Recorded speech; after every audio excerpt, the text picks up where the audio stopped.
Just give it a minute for people to join.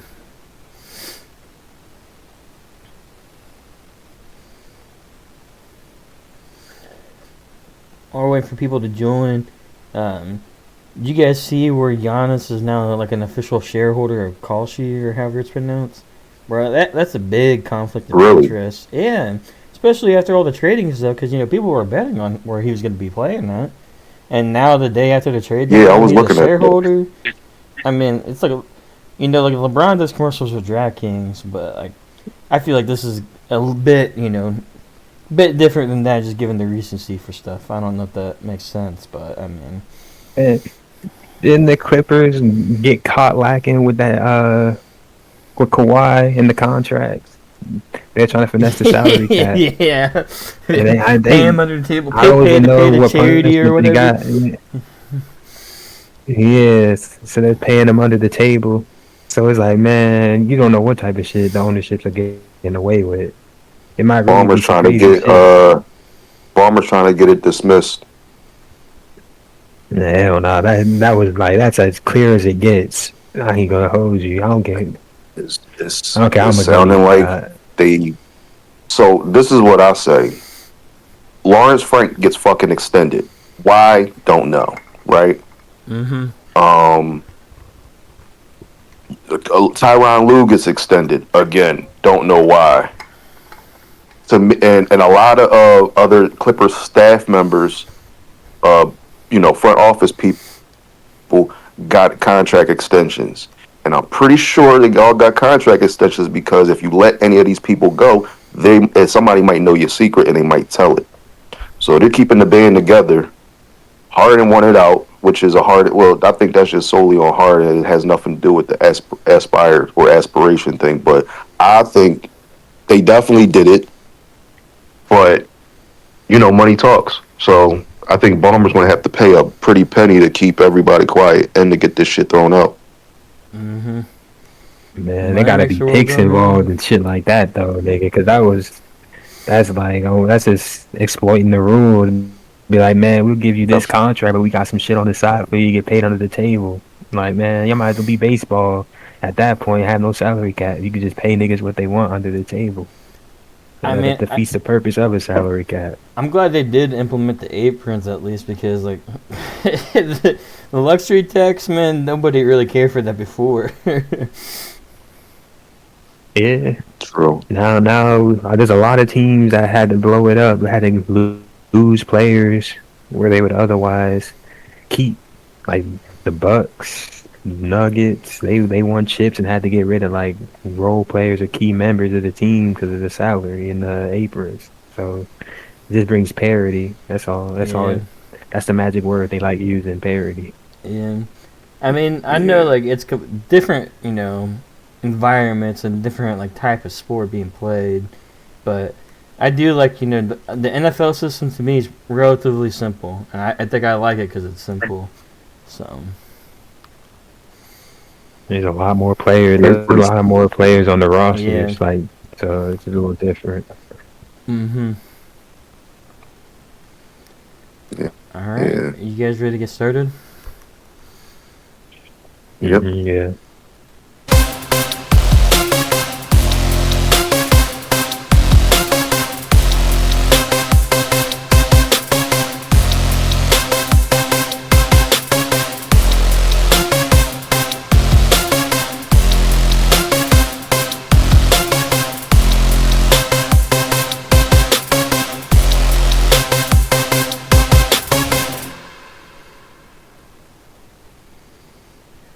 Welcome to the RoShow League Podcast Network. Hello, everybody. It's February 6th, 2026. We're here for another episode of the RoShow Football Network podcast. We're your hosts. I'm Dark Raven 2019, six-time Super Bowl champ, current Detroit Lions user.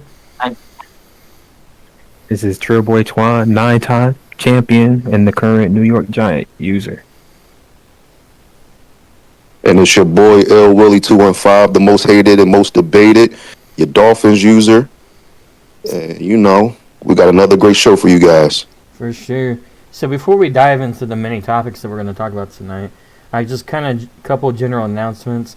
one, we're still looking for people to do sit downs. So if you're interested in that, reach out to us and let us know. I think we're about due for another sit down episode. And then also, guys, Go ahead, Trill. You about to say something? Nah. I'm just gonna tag along and just say, yeah, we do need to do a sit down. It's been a minute, so yeah, I agree with that. Yeah. And then, guys, we also need you guys to start posting clips in the ESPN RoShow chat. I think we're due to, make some more posts on our social media. I mean, I know we've probably been using our TikTok account to post like highlights and all that.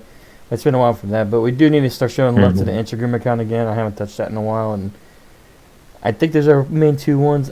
And I think another thing too is this is on our front. We do need to get better about uploading stuff to YouTube because we kind of stopped doing that. We've just been going live on Twitch and using TikTok. So, but if we get more clips from you guys, that gives us more content to post. So. Yeah, man, trying to get everybody famous, man. You can't be famous not having no clips, because I know there's clips out there. You just, I don't know, maybe you shot too shy or whatever. On them wins, Willie, and you don't have that many highlights, why haven't you been posting, man?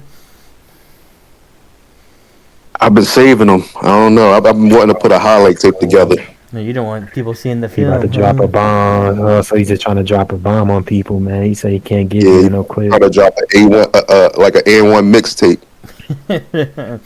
For sure. Yeah, that would be cold though. No cat having like a at the end of the season, you drop like a mixtape of your highlights, man. That would be kind of cold.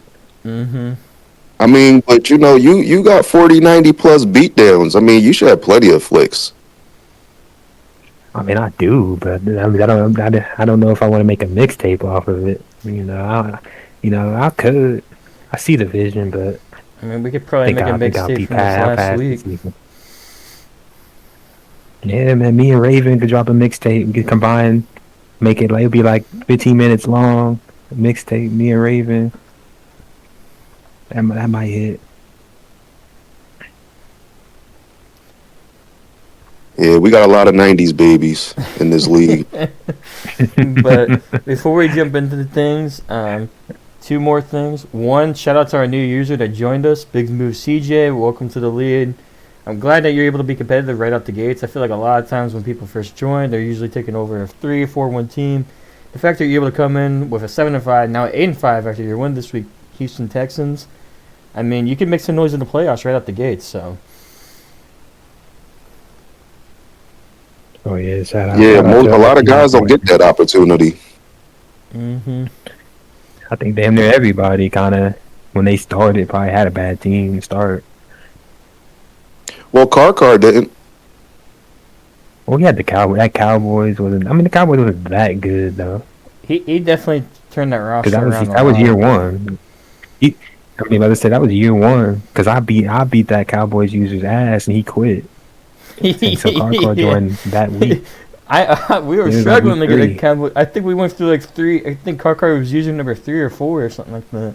I know I had like one of those like Ravens articles out there about it, where it's like Jerry Jones doing a presser because they're trying to find their 4th coach or something like that. Yeah, it was bad. I can't lie. It was bad.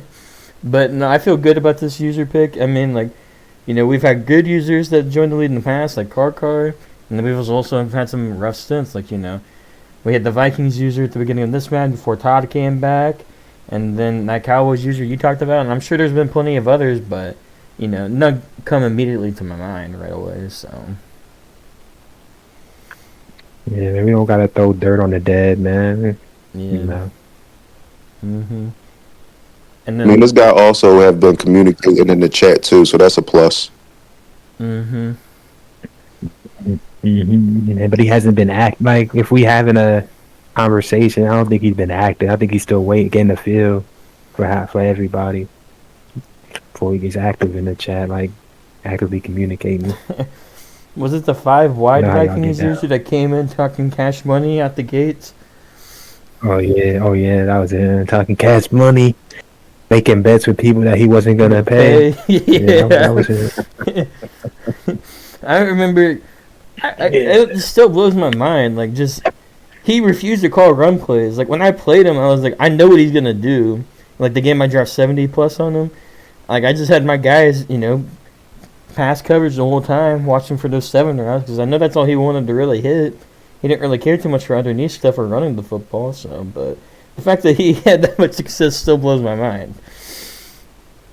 And that says a lot about some of the users in this league. That's all that can be said. Yeah, we had to go turn the NFC around after that.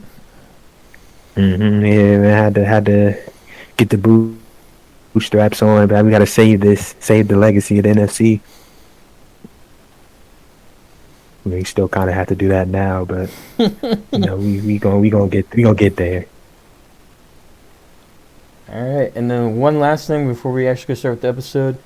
As usual, if you have any questions, feel free to put them in the chat. We'll answer them as we go along the show. Same thing with the Discord chat for the users in the league that are watching the episode. Feel free to put stuff within the locker room chat, and we'll be checking it and monitoring it as we go throughout the episode and be answering your guys' questions along the way. Without further ado, let's get started. So our first topic is exploit versus delusion. Now, I'm going to let you go ahead and take away with this, Willie, because I know this was kind of like your idea and like an item that you for sure want to talk about in today's episode. Yeah, so as far as our topic for delusions versus exploits, or however you want to say it, exploits versus delusion, we got two new, a rule implemented. A banned play. We got a scum kick, that somebody felt as though they needed to add to their game, I guess, to compete, find an edge or something like that. That was quickly shut down after, I guess, some conversations. A little weird take on it, though, from our top commissioner, our league founder, Ro. I didn't understand his take on it when he came out and said that guys were crying, but then you're banning something. So, I mean, I don't know. Maybe Ro doesn't care about the scum kick and felt that everybody else doesn't like it and said that guys are crying. But I think it was a necessary, necessary action was taken. Mm-hmm. Now that versus the roster thing, and I get that from a lot of guys' perspective, that it seems suspect, but we're now in the realm of acting off of fear, off of something that's not proven. I think it's, in my honest opinion, I feel as though it's a hypothesis that somebody's running with, some idea that they kind of came up on their own to say, why is it that this guy's, I don't know. I don't even really know how it started. I wasn't there for that conversation. I can only give you what I think. But I think that somebody was afraid that, my team, I guess, for some reason, they felt as though my guys should be tired or possibly getting hurt. I also like to say, there's a lot to this Madden. Last Madden, there was a lot of new things that were innovative that Madden added, but I feel as though this one especially, and I've been telling you guys I've been screaming this since the beta for Madden 26 came out, and a lot of the preview things that we were hearing about the changes in this Madden. And I was telling people once I got my hands on it and played, I said, yeah, this is going to be different. A lot of guys are going to struggle. There's a big adjustment, that's going to be made. You have to manage these teams almost like it's real life now.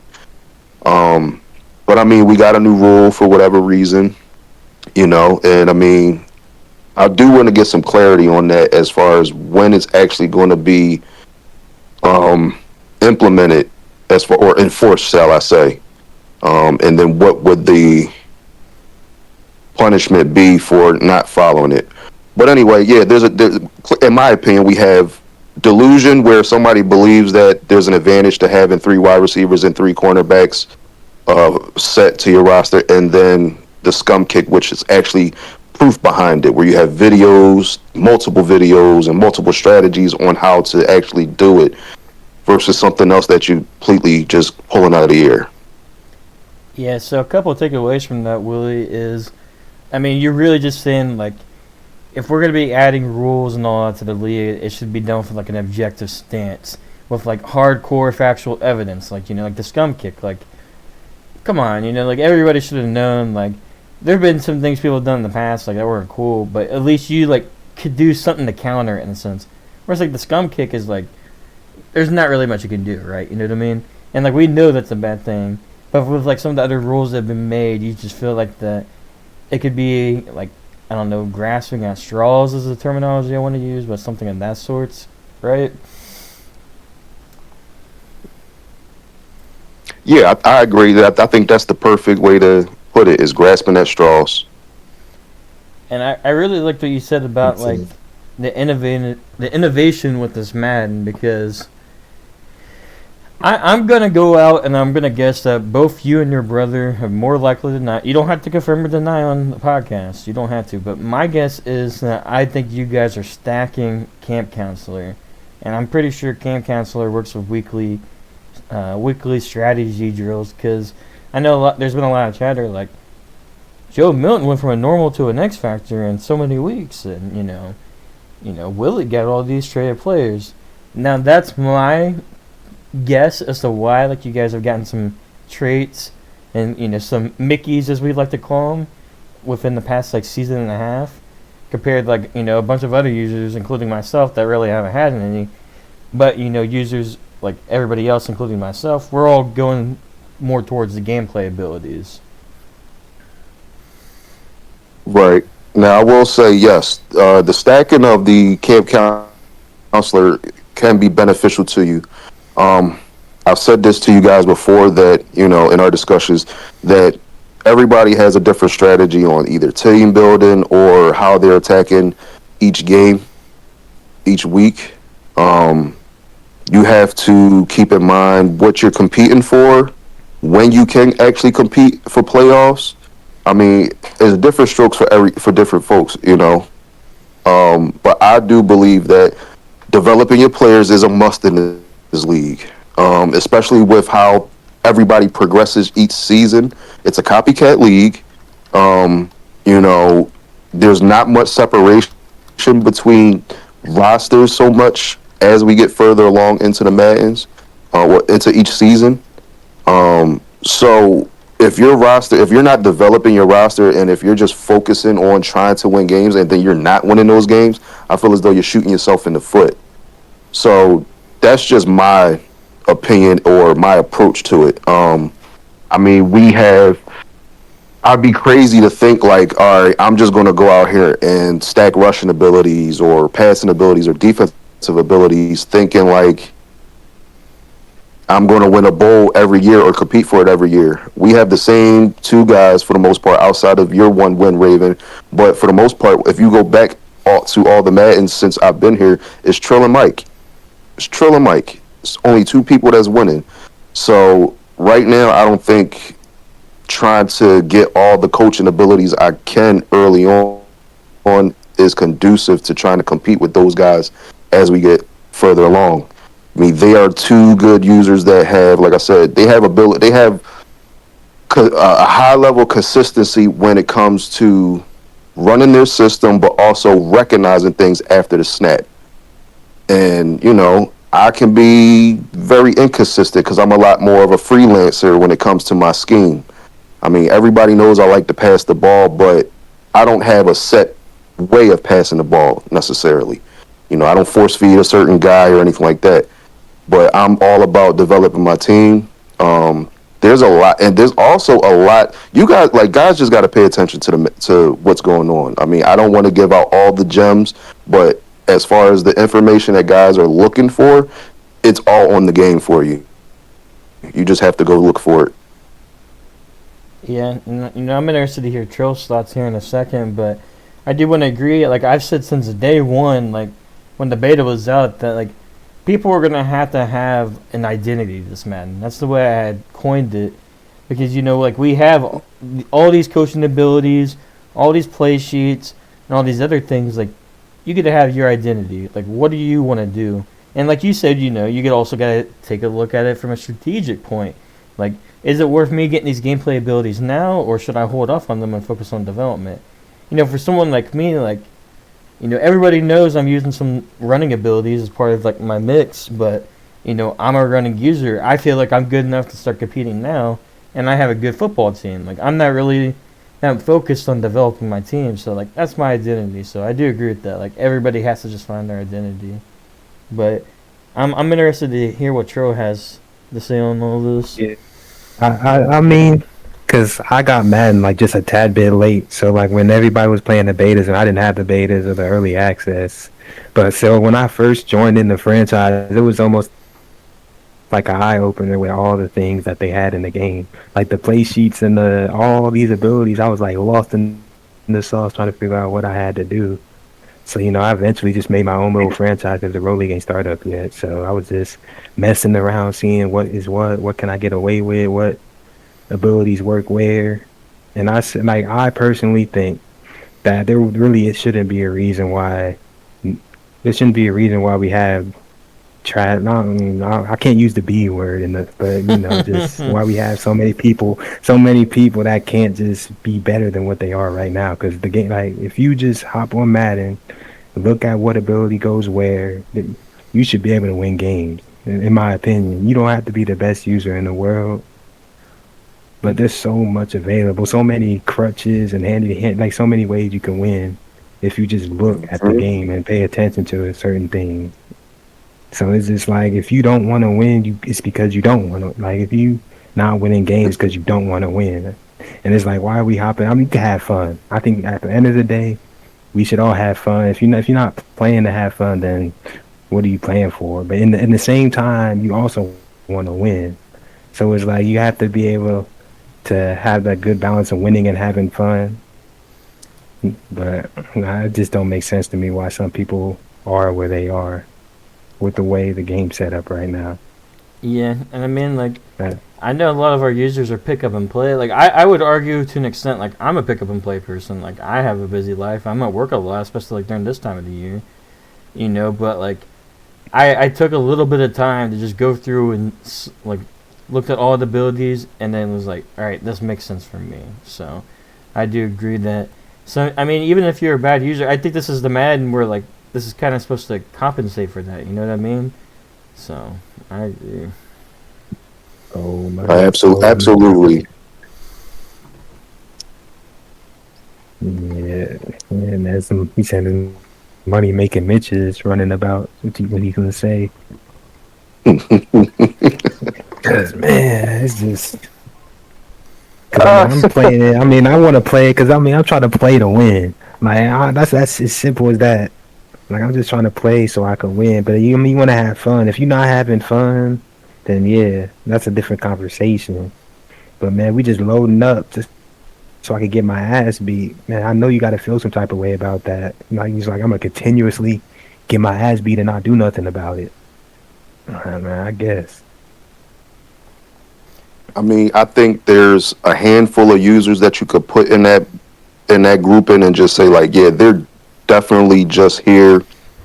They're doing their thing and just having fun their way or whatever, and they're not competing to actually like make the playoffs, get playoff wins, or compete for a championship. Like, then there's another group like the money making Mitches who they like to cop out now. They're either pick up and play guys, and I'm not talking about what you just like you claiming that, Raven, but I'm talking about there's other guys that are claiming to be pick up and play, or I understand if you have a busy life, you got having a newborn and all that stuff that could take you out of it for sure. But there's a lot of guys that are just taking a lot of losses and just like, yeah, what are you here for? Or are you here to just for the camaraderie? Just to have some laughs in the group chat or whatever? Because yeah, like I don't know. I mean, like like you said, everybody's fun is different. Maybe they just like to jack with a certain player, get certain players to just jack. But the losses, I couldn't be a guy that was like a 5-win team every season. That wouldn't sit right with me. I wouldn't. No. But No. it's almost like I wouldn't like. All right, like if somebody had 5 wins in the season, but if for the most part, if most of their losses was competitive, like competitive losses, no blowouts, just actually good games, I can live with that. Man, if you go 0-17, but they were all competitive. That's different compared to having 2 wins and you get blown out 10 to 15 times. It's like, man, you can't enjoy getting blown out. Is the issue. Like you should be like, man, I gotta do something different and not just do the same thing over and over, expecting something different result. I just want people to be more competitive in how they play. I have two thoughts, Oh, kind of conflicting with each other a little bit in a sense. One, I do want to go ahead and just say out there, like, if you are someone, like, it couldn't be me, but if you are someone that's just here for the fun in the locker room or anything like that, and like just being part of the family, the community, even if you're not playing as well as you used to, but you just want to have the fun, there's nothing wrong with that.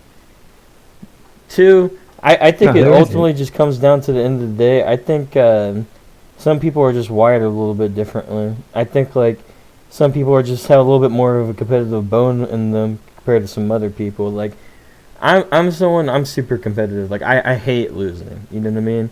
Like I'm still having fun playing the game, but like I want to win. Like that's like my number one priority. So in terms of the Madden, you know what I mean? Not life, obviously, but in terms of the league. Mm-hmm. Nah, that's true, man. I hate losing too. I used to be bad when I was younger when it come to losing. Now, I mean, when you mature, it's a little different. I could live with losing. That's cool. Everybody loses games. And y'all be talking, oh man, Trill winning this and this and that. It's like, man, I'm gonna lose eventually. So now it's just what it is. And we all lose. It's just about how you lose sometimes. facts. Yeah, I know. I'm out here competing. I mean, I did have my tank season last season, so that was the charity that I did. But like I said, it was strategic.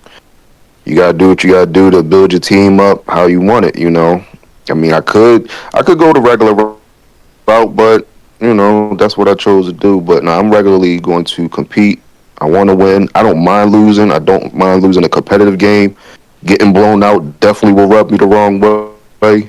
I mean, I went through my struggles when I first started in Row League. I got my head kicked in a few times, but yeah, now it's like them days are over, of allowing somebody to just pile up 60, 70, 80, 90 points on me. Like, that can't happen.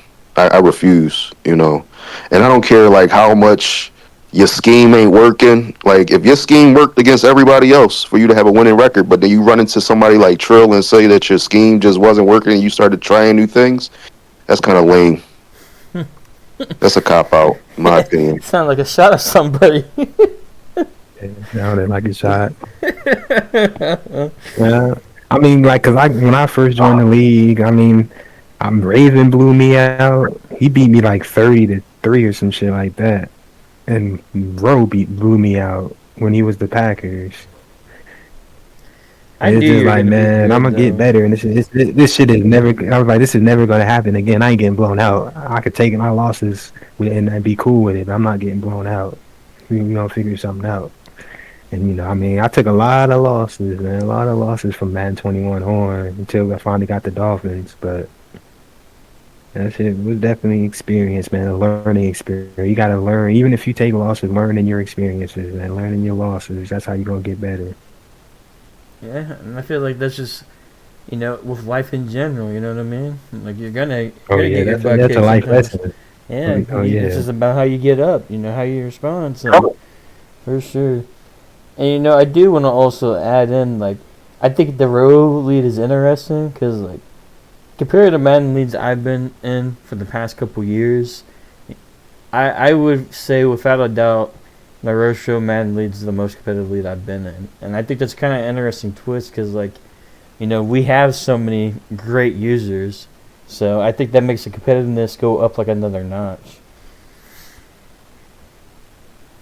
Yeah. Nah, I agree, man. Like all the leagues I've been in, yeah. I think this is probably the most competitive. It's probably more the most cohesive. Like it's more of a tight knit family type of thing. I mean, any other league I've been in hasn't really been like that for me. No, I agree. This is where I found. Well, I have been in one other league that rivaled the competitiveness. I would say there was more competitive users. They didn't have as many bad users. Um, but I do like this league over the other league that I was in. Because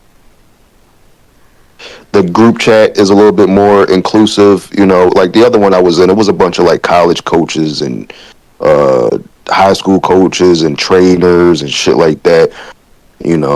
So, but this one is like more so, I would say, a league full of regular folk that aren't too up on a high horse. I mean, I know I could be on mine sometimes, but I do bring myself down to earth sometimes. You know what I mean? But yeah, this league definitely has a lot of competitiveness, and there's a lot of other fun shit that happens in the chat. So I like this league the most. It's definitely interesting. 360 out of 365 days a year in the locker room for sure. Yeah, it's always it has its quiet days, and then it has its days where they're just going on. Yeah. But with like the other man lead talks, true. I always think about like when the lead were the same man where you had the Dolphins and I had the Texans, but we had those teams in the other lead. Those guys' minds were blown. Like they were like, this, they're calling 5 hot routes every single snap. Like they're actually reading the defense. And we had like that super close AFC Championship game. Like I don't think they've ever seen anything like that. No, man. And like you really like if you join a league, and you'll be surprised, man. You'd really be surprised by how competitive our league is compared to other leagues. They'll be shocked at the things that people do in our league. We gotta start an invitation, like a league invitation, a league versus league. So gotta do something like that. You get our best versus some random league's best. That'll be dope. Yeah, that would be, man. Just like a small set of rules, nothing crazy. Just a small set of gameplay rules. Maybe just do a little invitational. Mm-hmm. All right, you guys have anything else before we move on to the next topic? I'm ready for the next. Yeah. Stop with the witch hunts, man. Stop with the witch hunts. It's like I said, like I'm gonna keep saying, man. So like now, we got now it's being dictated to us how we gotta have our rosters in a sense. It's not fully dictated, but you might as well say it's halfway dictated now. So like I said, man, y'all can try to keep making rules for me. It's not going to affect me. Like there's always going to be something else that y'all going to be worried about or think like some things. Like I said, if it can't be substantiated, y'all just got to let that go. And if you could put some real facts and basis behind it, which y'all claimed y'all did and y'all didn't, I just hope we do better like that, better in that fashion going forward. Willie says he wants to see the evidence. He said release the files. I mean, I've seen what was provided so far, and I'm like, if that's what y'all going with, whatever. But I think it's not the right thing to do, given like I said, the suspicion and everything, and but like I said, man, there's a lot to this game that y'all have to do to make sure that your guys stay fresh. For instance, I just ran into this issue. I'm not sure if anybody else has. First time I ever seen it in this Madden, where during the game, a wear and tear little diagram popped up from our player showing where the wear and tear was on their body and all the attributes that were being affected. First time I ever seen that, and then after the game, I look at my injury report, and now my player is on there as questionable, but never got hurt during the game. So it's my first time seeing it. I just want to know, have you two ever seen it? I have. You go to your depth chart. It will show. Yeah, it'll show in your depth chart. It'll show like your wear and tear. And I don't know. No, this is during the game. Like this was right after I ran a play, and it was a little like cutscene thing, and they showed the wear and tear of my player, and I was just like, oh damn, that's something I never seen, And then, like I said, after the game, now my player's on an injury report. I know there are some things where you can kind of see like their level of wear and tear. Like if you pull up the substitution screen, like after you pick the play, not the pre-play. substitution. He's like, you can bring up that little screen and you can kind of see it. Like, I could take a look at Mendoza and be like, oh, he has full bars. He's perfectly fine. I don't know if it shows absolute decrease because I'm not really looking at that much. And I'm sure, I feel like there's another way too you could probably see, because I know college has something where you can kind of see it pretty easily, but I haven't really had to look into it that much. I mean, because for me, like, I've, even before, like, when it was just fatigue in previous matches, like, I've always been the type of person, like, I'm just resting my guys. I don't do half pads or full pads, I just do all resting. They're going to get their XP from games and all that. And I feel like, when I do ever have a guy that goes, like, yellow, like, he hasn't been hurt, but he's just starting to get wear and tear, then I'll, like, substitute him out because, like, and it's just a byproduct of me being, like, as a decent of a user as I am, like, my guys, like, I don't care if they miss regular season games. They just got to be suited up in January. Mm-hmm. Right. Yep. Or you know what? We did just have another update, so maybe that's something new that they added. That's true too. What about you, Trill? Have Yeah, you seen what he's talking about? No, I haven't seen like people being questionable or nothing like during the game that happened. I haven't seen that, but I say like the menus have been real laggy. Like you fucking go into That's your a depth glitch. chart, They're trying to fix that. Yeah. and they always fixing shit just to make shit worse somehow, some way. They always, I don't know how the hell you fuck that up. Yeah, I thought that was just me. I'm like, why is my, menu screen and everything just so slow? Like, I thought it was just me. Yeah, I don't know what. But no, guys gotta pay attention to how they're using your players. Listen, if you run your guy on a bunch of fly routes or whatever, they're gonna get tired. You run the ball too much, you run the ball 4 to 6 straight plays or whatever, your running back's gonna get tired. You have to manage their snaps, you have to manage their usage. But to cop out and think that you're all of a sudden losing to somebody that you think you shouldn't lose to or haven't lost to before is really lame. To like I said, to go on a whole witch hunt, have a whole rule created because of your fear, a one man's fear that just spread like wildfire. So I just, like I said, it is what it is. It happened, but just going forward, let's just not have that happen again. One last thing with the wear and tear. I don't know if you guys have thought about this. I've had a couple of games with, like, Jahmyr Gibbs, for example. I'm not playing him a whole bunch. Say, like, I'll only do, like, 5 carries with him. But say I get, like, 200-plus yards with him in those, like, 5-10 snaps or whatever. He will go yellow. So I've almost kind of thought that maybe, like, there's something in the game where, like, if a player hits a certain stat line, they might possibly get some wear and tear. I don't know if you guys have seen that or have any thoughts on that, or I don't even know if that makes sense what I just said. I never. I mean, I understand. I just haven't experienced like if someone gets a certain stat line, then they get where. No, I haven't seen that. I've seen niggas get hit and then hit the yellow or something like that. I mean, like a pass rusher or two, like in the fourth, might get the yellow or something, but I haven't seen nothing like that. Yeah. No, I haven't seen it, but I think what's happening is, I mean, you don't know what the other person is using coachability wise. Mm-hmm. So, that could be a factor in it. Because there are definitely coachabilities that affect the other team's wear and tear or fatigue. Yep, so, for sure. Like I said, it can be, there's many reasons why a lot of things happen to you or happen to your team each game. It's a game-to-game thing. Like Trill kept saying, hey, them coachabilities matter. Every game, you can't really say how somebody's going to win it. And like you alluded to, Raven, there's so many ways you can attack now that it's open season. You should be trying to pick a way to attack people or get an advantage to help you win the game. So, yeah, guys just got to pay attention to those coachabilities and their scheme. Mm-hmm.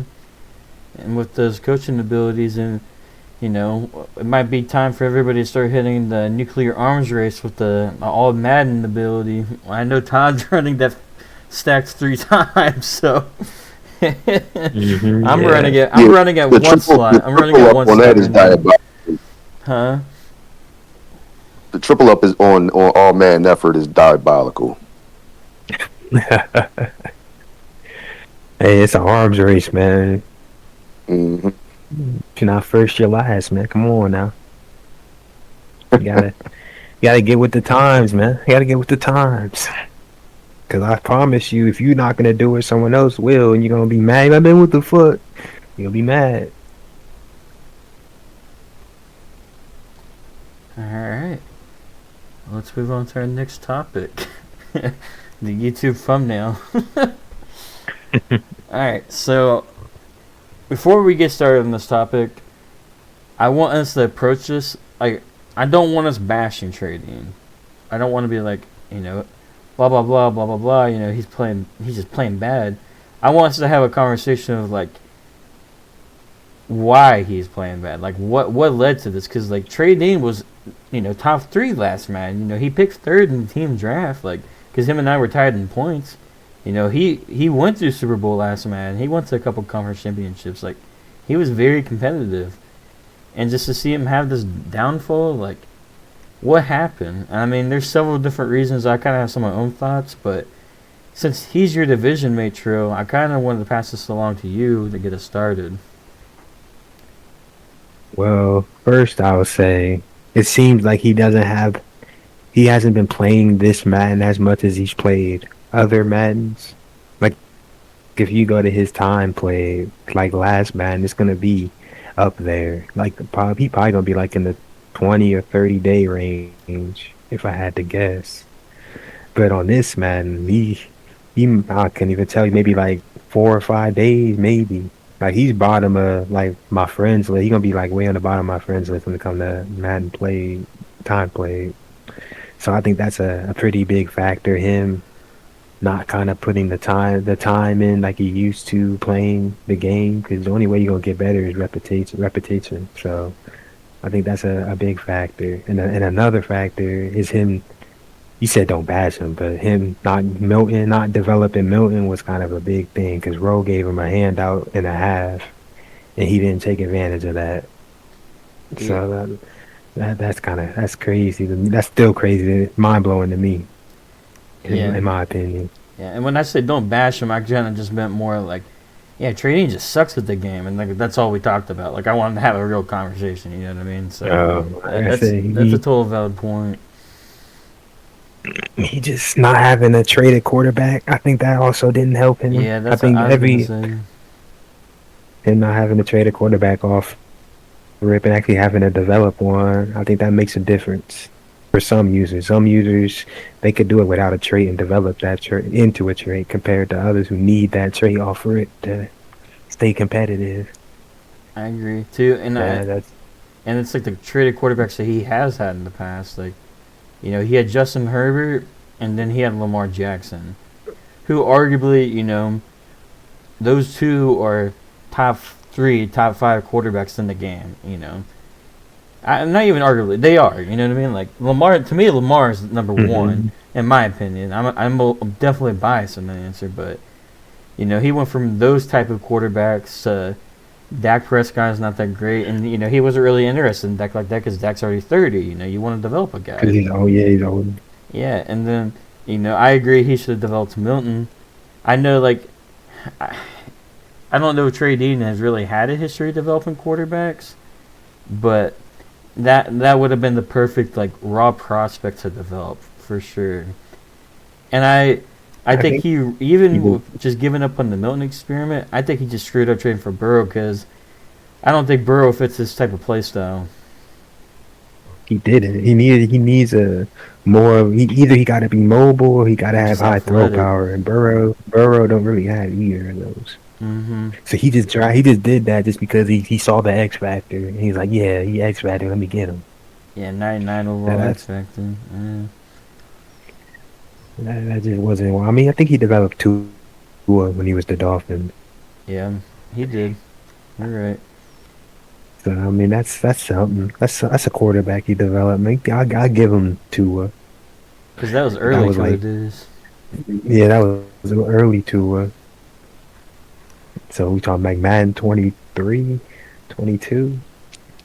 So that was a ways away. So I guess he just got used to the high life, man. Now he gotta develop like the rest of us. And I'm still waiting on one user to start developing some people instead of having the best team. But you know, I know who you're talking about. I think most people do too. And like, I kudos to trading for picking the Cowboys because that's his favorite team. Like, the Ravens could be the worst team in Madden, and I would pick them if I was able to. I respect him for that, but like, it's just a bad mesh. It's not a good fit for his play style. He didn't have that great of a roster, but I think another thing too is with him picking the Cowboys, he's already going into the division with a top 2 user in neutral, and that's not going to do him any favors. So, because I feel like in previous Maddens, like, don't get me wrong, he wasn't necessarily in non-competitive divisions, but he was in divisions where he was a lot more comfortable. yeah, but I mean, he can't even beat Ron. So it's like, I mean, yeah, I'm in his division, but when you can't beat Ron or G, it's like you ain't gotta worry about me. Can't be anybody. It's like a massive fall off from grace because D is only win as of right now. And shout out to D, man. Unless he's beating anybody else. I know he played the CPU. We ain't played the CPU, but his team. Yeah. So I know. So I'm just saying, like, that's a really massive fall off from grace, man. We're gonna put that on the 30 for 30. It's 30 for 30. Even like you can have a down season, right? I got a question. Yeah, 30 for 30, because you can have a down year. Is this its own separate for 30 for 30? Or are we combining this with the real life Buffalo Bills challenge and other things and doing a whole 30 for 30 on the Texas boys? Ooh. Now this is gonna be one. We're gonna do the Texas boy 30 for 30. This is gonna be one of the main ones, the main like Netflix timeline we can talk about. 8 episodes. Yeah, 'cause, man, this like if he was having a down, if he was like maybe like consistent 8 and 9, maybe 8 and 9, 9 and 8, I wouldn't like. We might talk about him, but I mean, it is what it is. Let him develop his team. He might get back. But man, he's consistent 2 to 3 wins, as that looks terrible for a top 3 user. Willie, Yeah. I know you wanted us to talk first, and you've been awful quiet over there. You got anything you want to add? I mean, we've already discussed it before about, him being a supposed top user, struggling the way he's struggling. I think I would attribute it to, the Cowboys aren't as good. They weren't constructed like the Chargers, Dolphins, or the Ravens, obviously, where he had, like y'all said, he had that soft cushion of having a good quarterback, except for Tua. But with Tua, you have Waddle and Hill, and Hill even more of his prime back when he had them. And then also the defense, like not having Micah Parsons, not having a cornerstone player that could, make plays defensively and he can build around. Because, like I said, in previous Maddens, I've always, praised him or commended him on the defenses that he built. Like he would be loaded with, his secondaries were always loaded with traits. Like he would have a trait at when he had the Chargers, I think when he had the Ravens, he had like 5 traded DBs. Both teams. I think even with the Chargers, both of them might have been like all started off with the Ravens. Yeah. Right, like eventually he gets there. He develops a top defense normally, but not having Micah Parsons, I think, hurt the Cowboys in a sense for him to be able to develop because, I mean, let's be honest, Micah Parsons could put a lot of pressure on quarterbacks and stuff like that and just be a disruptor in the defense. Mm-hmm. I think it really shows that he's not as good as we thought he was, but the results that we're getting from him, like I could see if he just fell down to like 7 user wins a season is like, okay, it's a little rough for you. But where he's fallen to, like, I don't know, man. Like, if there's something going on personally, if he's like Trill alluded to, he's not playing the game as much, so maybe he's a lot more busier working or family stuff or whatever. I mean, the one time I did notice his stream setup was in a different room, so you know, I don't know, and I mean he hasn't been full of excuses this Madden, as like he was in previous Maddens. He was good to come up with an excuse, or maybe he's not sleeping enough. Maybe he's not waking up, jumping out of bed to play guys. That's a good call. I don't know, but that's a good one. But I do hope. Yeah, but I mean, he's just not what he used to be in my eyes. Maybe he hasn't adjusted to how this game is, but I think by now you should. If you're a good user, you should pick up a stride by now. But to have less points overall this Madden than D, that's not good. Yeah, I hope he turns it around. Yeah, man, the NFC East riding for it. We need it, man.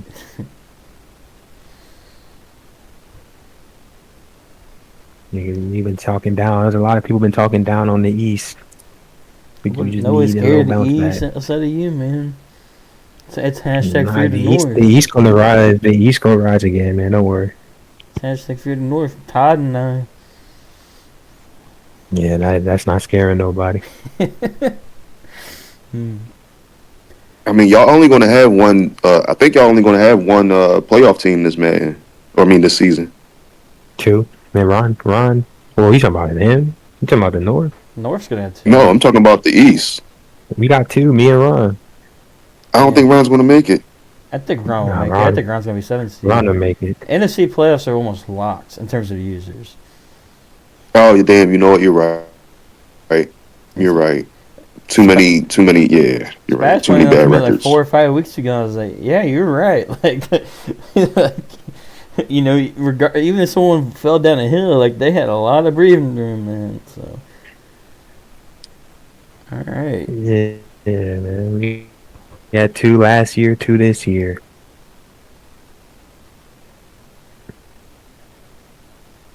I think it's about time we move on to the next topic. You guys agree? Yep. Yeah, man. All right. Top passing users. I'm gonna give a shout out to you, Trill. The next few topics that we're going through were great ideas by you. I like this. So as we kind of discussed in our production meeting, we wanted this just to be like live chat. Like, we don't have any notes. We're just talking about it. But we are going through this with the perspective is this is all-time RoShow Madden users. We're not just looking at it from the lens of just like this Madden. We're looking at it through all Maddens together. I still think it's okay to have a little bit of recency bias, just considering the game's changed in the past 2 Maddens. I'm not expecting you to go back, well, like so and so in Madden 21. You couldn't stop him, but they haven't done anything any other Madden. I would say that's not really solid argument.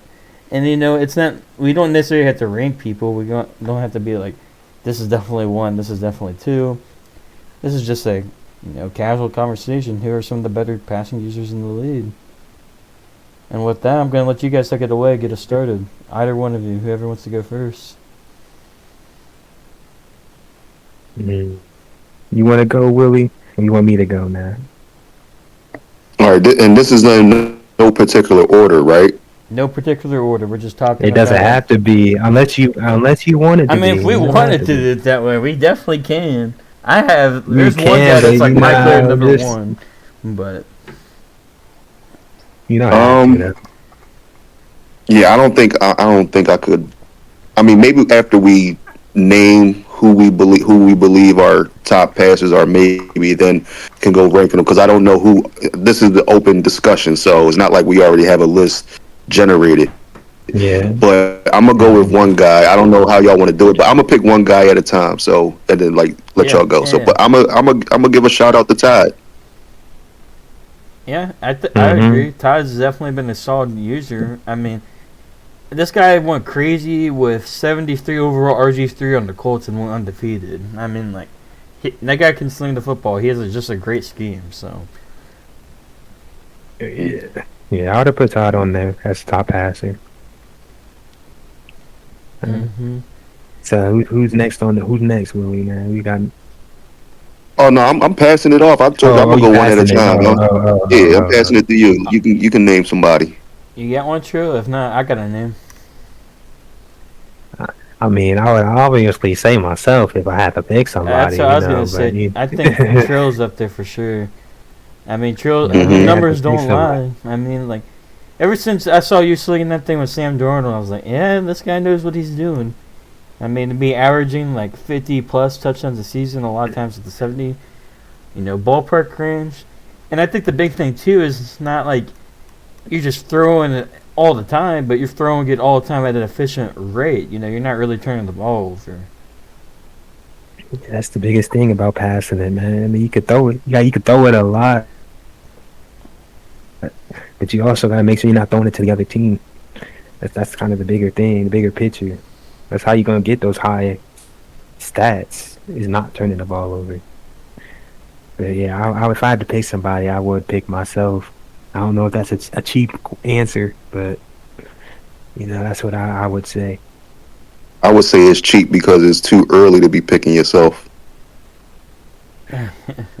But too early. I've been in the Rolly for a long time, man. I don't know. No, I'm talking about as far as in the discussion. Like I could have Oh, picked the myself first, discussion. but you know what I'm saying. But I like mean, I wanted to give the shout to somebody else before we start picking ourselves. fine, fine. All right. I mean, he said Todd. Man, Todd would have been my choice, but maybe a Byron, maybe. I was thinking I don't know if I Byron. would say he all time. I don't know if I would say Byron all time necessarily, but I could say he's had good seasons passing the ball. He has had good mans passing the ball.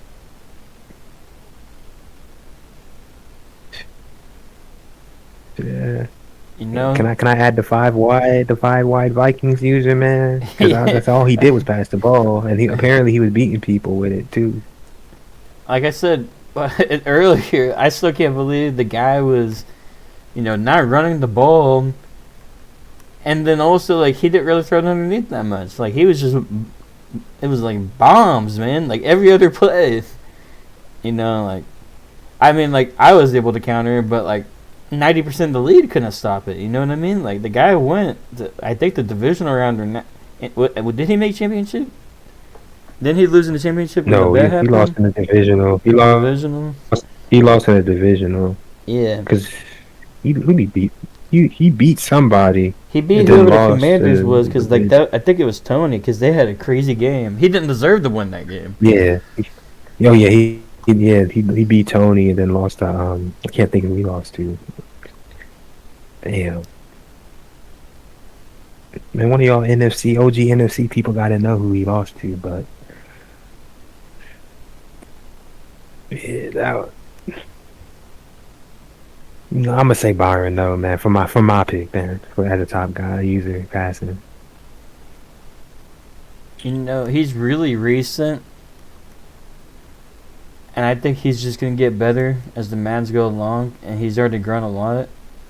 I think Boy's a good dark horse candidate. I think he is cleaning up turnovers in some games, but I think he has a really good scheme, and now he has like an offense that he runs where like he has it figured out that like these are my go-to plays, and he's been able to air it out.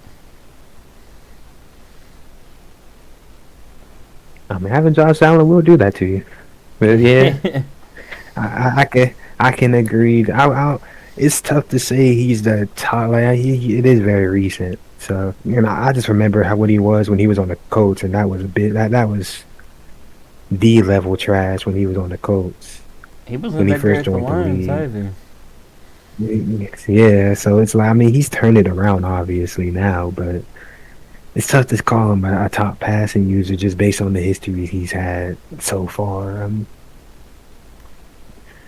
I could see the vision though. I can't deny the vision. Like City might be another person I would think of. Like that's more of this man. Like this man in particular, City has definitely Yeah. changed his offense around, and his offense has definitely Herbert has definitely been slinging it. But I mean, Shitty hasn't been known for like all time wise. Shitty, I don't really know him to consider him like, oh man, that's a passing guy. Can we? I know we talked about how like Key and I having turnovers is big, but can we give a shout out to West Dog? I mean, I want to say give a shout out to him, man, but them turnovers, man. I mean, yeah, it's cool and all. Jameis Winston numbers. I mean, it's cool and all to have all them yards and touchdowns, yeah. But if you throwing that many interceptions, then yeah, it don't mean much. Yeah, I gotta agree. I can't put West Dog in there. He definitely turns the ball over too much. I know Man, everyone's That has to be considered. I would put Mike up. I would put Mike on the list. I was gonna put that was my point to put Mike on there. I just didn't know if I wanted to do that, man. I can't give him a shout out, man. I He ain't gonna think give me no shout out. Why would I give him a shout out? Mike man? deserves to be on this list, but I'm gonna save his name for another list. Okay. Yeah, I agree. Yeah, that's fair.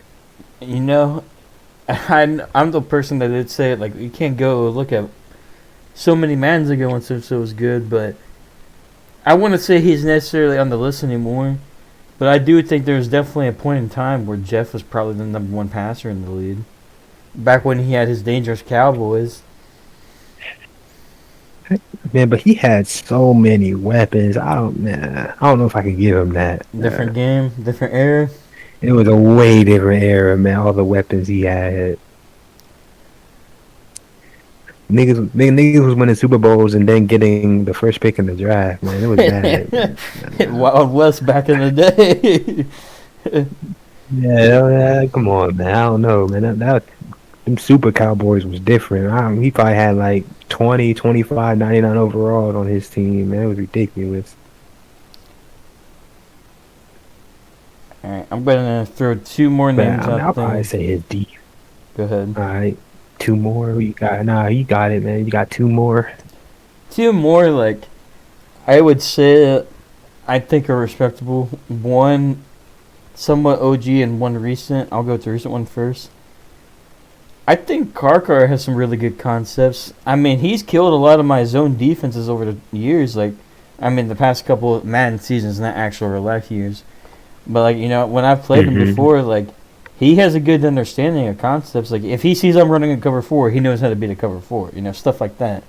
So I think he deserves a little bit of kudos, as long as the lights aren't bright. And then we had a whole segment on him. This man hasn't been great for him, but I still like to think Trey Dean's a really good user of passing the football. Yeah. But now it's starting to be like, man, is it him, like the user himself, or is it the team he has? The car, the driver. That becomes the question we gotta ask. Yeah, like we can't. This, like, if you still can't like have a good passing offense with Dak and Burrow, then can we really call you a top passing user? He just a good passing user with Herbert and Lamar. Like I don't know. I don't think I could give him that. That's right. That's why I told. Yeah, they got exposed. He got exposed. That's why Byron ran to the AFC. Yeah, that would have been him too. If he stayed in the NFC, that'd have been him. It could have been. It's not that many like superstar X Factor QBs in the NFC. But you could have went Jalen Daniels, I guess. Could have had Jalen Daniels. Is there any other names you guys think are worth bringing up in the conversation? Yeah, I got to self-nominate since y'all not gonna do it. Oh, you wanna nominate himself? Put him in there. Yeah, man. That's fair. Yeah, before y'all move to the next topic. I mean, I wasn't ready to jump to the next topic yet, but no. He definitely had to sneak it in there. I would say, yeah, Willie. I would say, like, you kind of brought this up yourself earlier when we were having the one conversation. When you first came into the league, like, I'm pretty sure I dropped like 80 points on you, man. I was like, this guy is not that good of a user. Mm-hmm. So I do want to give you your props. Like you turned the program around, man. You get the system down. I think the thing that makes you super dangerous, Willie, is the fact that like you came to terms with taking what the defense gives you. Because there's a lot of times I watch you, you're like, I know you want to air it out. I know you want to hit the seam route, but you got that flat wide open. You're gonna hit that flat. You know what I mean? Like you're okay with taking the simple routes at times, and that's the way you gotta be, man. You can't force it. Yeah, I mean, you could be as stubborn as you want, and you could think you can do whatever you want. But like I said, these games and these schemes and the teams get the margin for errors. It gets really tight. So I've really picked up, watching Trill and Mike. Like I said, you got to watch the guys that are having most success, and I see Mike and Trill do that a lot. Where shit, they'll hit you with the flat route. Shit, Mike used to hit people with the zig from the outside, like. And you got to take what the defense give you to bring them up because, yeah, like you said, a lot of times I'll just try to force it downfield and not take what the defense is giving me. But I've definitely turned that corner of just accepting it, man. All right, I know I said that we didn't have to rank people, but I think we kind of got to make a top 3 now that we put some names out there, kind of like what we were saying. I think Todd's definitely in that top 3. I think he's top 2, to be honest with you. I think I'd go Trill and Todd. That'd be my top 2. I don't know who to put at 3. I don't know what you guys think. Yeah, with Trill's efficiency, Trill doesn't turn the ball over a lot, and Trill puts up he has freaking 80 touchdowns right now to like, how many interceptions? I'd say it's definitely less than 15, I bet. He has 87 touchdowns to 8 interceptions. Yeah. You can't argue that. So, greater than a 10-to-1 ratio. Yeah, like, come on. You can't argue that, but yeah, I would definitely probably put Todd second. Third is a toss-up for me. Yeah, third is a toss-up. Cannot. I kind of want to go Byron historically, but it's tough. I'd have to go Mike. Yeah. I can't put Mike lower than third. That's right. Just off of he's got the hardware. You know what I'm saying? Mm-hmm. And I know there's another category that you want to nominate him for and stuff like that. But I mean, it's not like his passing doesn't shouldn't be. It does like his passing definitely helps. It definitely contributes to his success. And like I said, his numbers aren't totally bad either. Overall, he might not be leading this season per se, but overall, I gotta say Mike gotta be number 3. I'm down to ride with that. I could, yeah, that's fair. So Trill, Todd, Mike. Is that what we're going with? Yep. Yes, I think that's the top 3.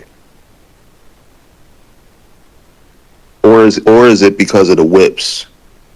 Don't get shitty started. It might be, man. Shitty, yeah, man. Them whips. You can only do it 3 times, but man, go crazy. All right. I mean, Mike will audible into a damn zig right. Like, it's crazy. Mm-hmm. Might be his top route. All right, so up next we have the top rushing users. I'm not gonna be humble. I think I'm on this list. 3,000 yard season, Nyheim Hines.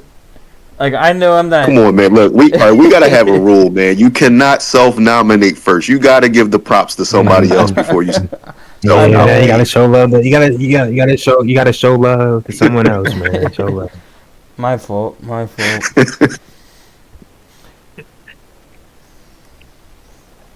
I mean, So since you wanted to, who since else you were would you so go gun with, ho, Raven? man. Yeah, you could go first since you wanted to be gun ho, man. Oh, Who you got? man. There's a lot of solid users in terms of running the football in this league. Um, Hmm. this is the category I was going to put Mike in, and we can still put Mike in it for sure. But I also want to show some love to Insane. I mean, Insane's put up numbers. I mean, Brady Cook had the most insane QB rushing season last season. Like, he's been inconsistent at times because he hasn't been playing that well, but I think Insane's always been like, he knows how to run the football, and if he is running the football, he is someone that can upset the top better users. So I think he deserves some love for the numbers that he's put up. And I'm not just saying that because, he's like, of the lead members, like, he's the one I'm closest with. That's just genuinely what I do think. I think he's just a good running user. Man, I wasn't gonna say nothing, man. Yeah, that's fair. That's a fair pick. He's not top three though. I hope when we do the top three, I just want you to know he's not sniffing. He's not sniffing the top three. Alright. Who you guys got? Who you got, Trill? Well, it would probably be Mike. Yeah, I would put Mike in there. Yeah, I don't know why Raven didn't say Mike. That was a simple one, but he was showing love. So, but nah, Mike for sure has consistently always had his running backs go off. If it was Keon Mitchell, who do you have last Madden? Fucking There's James Cook era. He had Zamir yeah. White era. Man, I remember Zamir, man. That shit was ridiculous, bro. What Zamir team White was he era last, man? Was the Chiefs? Yeah, he was Kansas City. But he got somebody. He Yeah. got somebody. I cannot remember who he I can't got. remember who it was either. I know who you're talking about. I just know who you're talking about because I made him fumble on a hit stick. But outside of that, he was killing me. I do know who you're talking about. Yeah. Like he consistently gonna get a running back and go off, get traded, and then Hmm. just have crazy stats. He always gonna do that. That's one thing you could. If you want to put money on Mike, man, put money. He gonna get his running back traded. And it's not all Mhm. rushing stats either. His running backs are one of his best weapons in his passing game. So Yeah. Yeah. So yeah, Mike For sure, for sure. Mike definitely top three. So. you got one. I'm gonna nominate Raven so that Raven is tough on him. He has to pick somebody else. But Raven definitely has a top rushing attack. I just dread him picking a damn team that has a really good running back. We had the Bijan parlays, we had got the Gibb parlays. You just break out the parlays and bet on Ravens rushing, man. If Raven having a good running game, man, you probably gonna lose most of the time if he's having a good ground game. So that's like the one thing you gotta contain. Yep. Appreciate the love, fellas. Yeah, man. I mean, that's how I've been able to pull off some upsets before. Is just running the ball.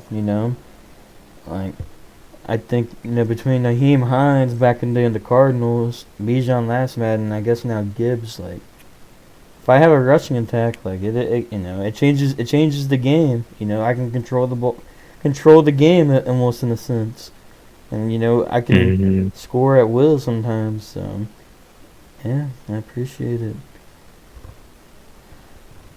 I mean, I see it, but like it's way recent. But like M4 has been going off with James Cook. Cook, yeah, for sure. He killed me. He's been going off. Yeah, but that's way too recent. He had Gibbs not last Madden, but what Madden was that? The Madden before Yeah. 23 when he was Detroit. Yeah, what Gibbs? Gibbs was there. Pretty sure Gibbs was there. He It ain't might have gonna been. go off with him. Yeah. Whenever he had the Lions, I think it was Gibbs' rookie season or his second season or something like that. Yeah, so he had a good running back and didn't really go off with him, so I can't put him on the list. But that could just be an honorable mention because he is going off with Cook.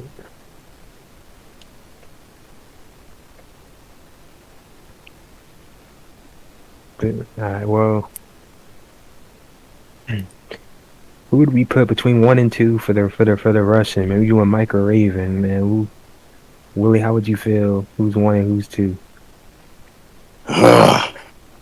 Oh man, I would put Mike 1 for the simple fact that the only thing that you could really tip your hat to Mike for, where you could say he's really earned it as far as what I've seen since I've been in this league, is being the top rusher, because I've seen him take lesser running backs and develop them up to X factors, and and do wonders with them. Whereas I know Raven can run the ball, but lately he's been doing it with guys that's already kind of ready made, and with that is like kind of like Trey Dean in a sense right now. Like you give him a top running back, he's going to go off. But if Raven don't have a top running back, it's going to take him. I think it takes him a little bit longer to develop him up than Mike does. I mean, I was gonna say I got Damian Pierce and Naheem Hines at X Factors. Like I've developed. Man, you got a Mickey Yes, you on did. Pierce, man. You got a Mickey on Pierce, man. I don't know if I want to. Yes, you did. I don't know. I got Counting Mickey that with one. Pierce on the Falcons. I don't think I got it with him on the Texans. Oh no, I was talking about the Falcons. You definitely got a Mickey on him with that. But Yeah, but I'm talking on the about Texans, you did. On the Texans, you did. Yeah, I'll give you that. He was the only thing I had that first Yeah, you season. did. You did some great running with Damian Pierce when you had the Texans, and you did do some work with him. And then Naheem Hines, but I would still, I think Mike deserves the number one spot just because like I do have my moments, but Mike's a little bit better of like giving his running back the ball in the air, like the passing game. Like I still do that myself, but I do think he does it at a better clip. Mm-hmm. Yeah, but there's a huge gap between y'all and then the third. So Yeah. I would say Mike. Yeah. Like, in my opinion, I think Mike's the most like balanced. But if it was just like purely running by itself, then I'd give myself a little bit of an edge. So It's fair, Well, man. hmm. Well, that's fair to say. what about Yeah. Tony? I mean, last season he had 1,000 rushing plus and 1,000 receiving plus with Bijan. Or do you guys think that's just a product of Bijan? I mean, I think it's a product of Bijan. because I mean, I don't think he was doing numbers like that with any other team he had with his running back.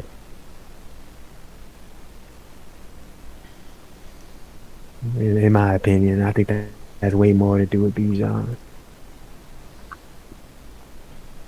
I got a question. Could Trey Dean go on this list?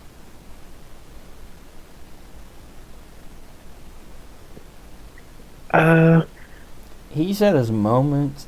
I mean, I think it gets tricky with in general because like I don't like people have had good seasons, but there's nobody I'm like, yeah, that guy's for sure, great, rushing user, great with running backs. I guess we should just go with running backs in general.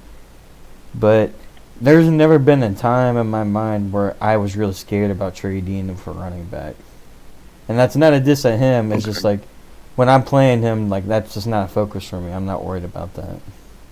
I don't know if Trill feels Maybe the when he same had way. Lamar, maybe. Yeah, I wasn't scared. Unless he had Lamar, you had to worry about the scramble. But outside of that, I really wasn't scared of any running back he had.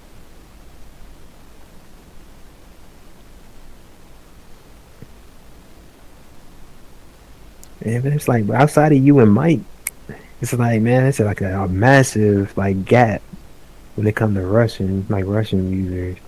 So like third, we wouldn't even know who we could say for 3. I don't know how he's been this Madden, but I know Noski wasn't too bad with Kenneth Walker last Madden, but Noski's he's only been in the lead a couple years, you know what I mean? So don't have like a bigger scope as we do with some other people. I mean, he got that fast running back. He got 1,000 yards right now with that Oh, fast guy. Tashawn or whatever. Yeah, with a Tutton. Tutton. Yeah. Yeah,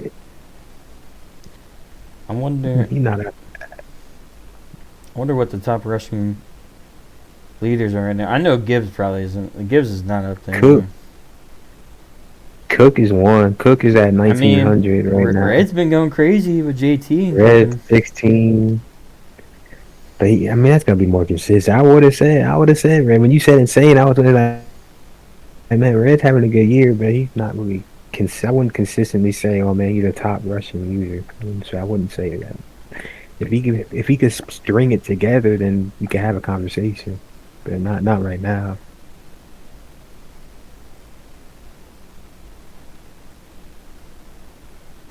Yeah. I mean, I think that's where it boils down to. It's like seasons on seasons because, like, Jeff's having a good season with Trey Benson right now, but there's not been many people that have consistently been, like, great year in, year out.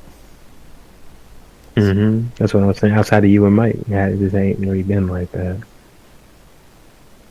You got any further thoughts, Willie?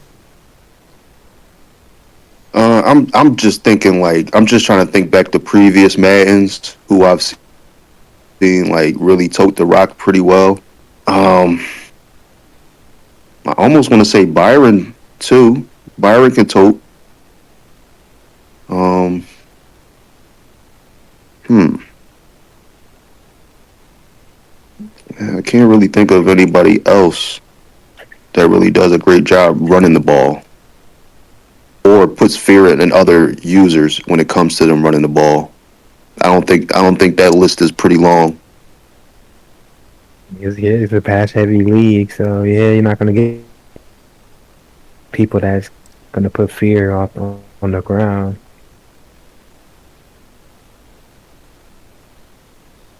I mean, Drill, you do a pretty good job running the ball. I mean, yeah. I mean, I get I mean, my oh superstar. man, yeah. How we not Or put Troll on the list? That running back, what was his name that you had for the Saints? Weston. Yeah, man, you would have swore dude was an X Factor, and he wasn't. But man, he would break all the tackles. You was putting numbers up with him. Yeah. I think he got superstar like at the last season. But yeah, I was definitely putting numbers up with him. Yeah, he ain't But needed. I don't know. I mean, yeah, he was cooking without it.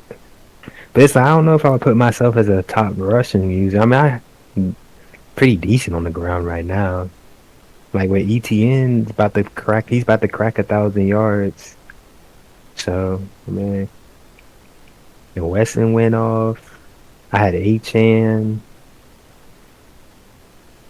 Okay, who got my? Yeah, I mean, you've had some backs that you've gotten off with, and I think your play calling also allows for it. You always have people on their heels for the most part. So it's like I feel as though when I'm watching you play certain users, it's just like it seems like it's easy for you to run the ball on them. I I don't know. mean, I did have like 1,400 yards with Scatterboo with 85 speed. Right. Yeah, 1,600 and 15 touchdowns. Yeah, I don't know that many users that's gonna do that shit, man. That shit gotta have some patience to have an 85 speed running back. Mm-hmm. Yeah. But I can't think of anybody else really outside of like Trill or maybe Byron. Yeah. I mean, I'm gonna say Byron. I don't know if I consider myself top 3 Russian. I'd Okay. probably say top 5 though, but I wouldn't. I don't know if I'm at 3.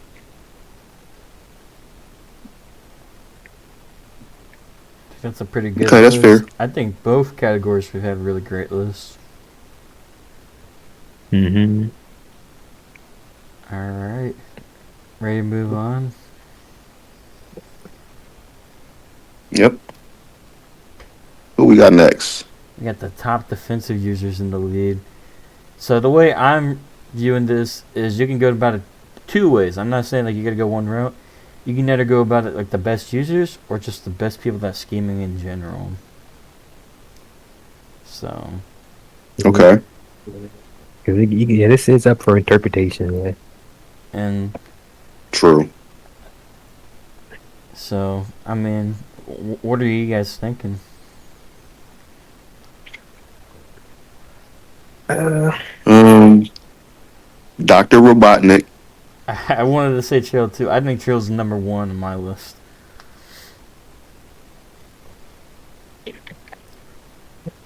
I don't know about number one now. No.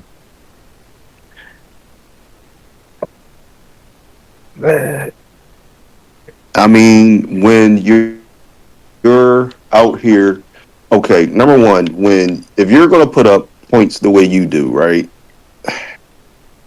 And then hold people to, let's say you have 1, 2, 3, 4, 5, 6 games this season where you've held somebody under 20. And if you're scoring 90 on somebody, they should have at least 30 to 40 points. You scored 90 twice on people when they didn't even crack 20.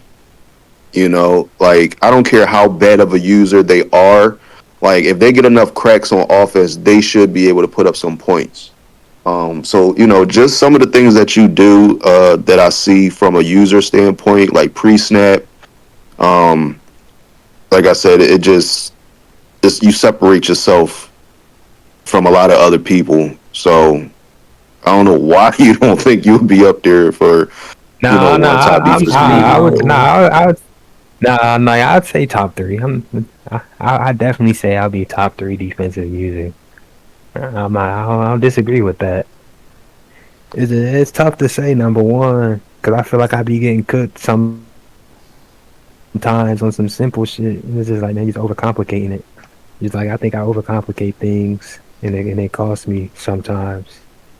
So I don't know if I say number one. I mean, I'd probably say either be. I think the top three we're gonna have is it's gonna be between me, Mike, and Raven. That's what I'm thinking. The three is. I'm sorry, say Yeah. that again. Like the top three, it'd be me, Mike, and Raven. That would be my guess on it.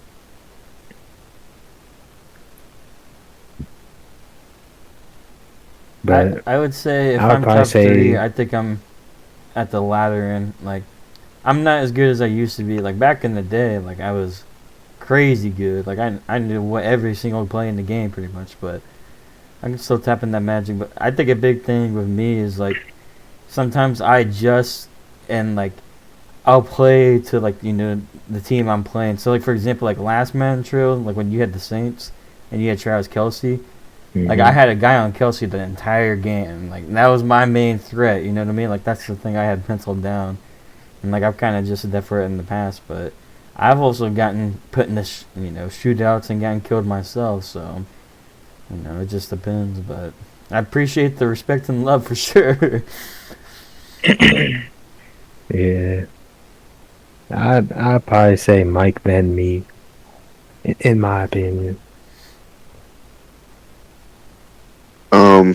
Somebody else. I used to put Trey Dean up there top 5. Trey Dean, he's a good user. I mean, and I think Yeah. the thing with Trey Dean too is he jumps around position to position with his user. And, like, not to say that Mike Trout and I don't, but I think Trey Dean was one of the first pioneers in that in the league, at least from what I saw. Because, like, there's a long time, at least with, like, Mike and I, like, we always did linebackers.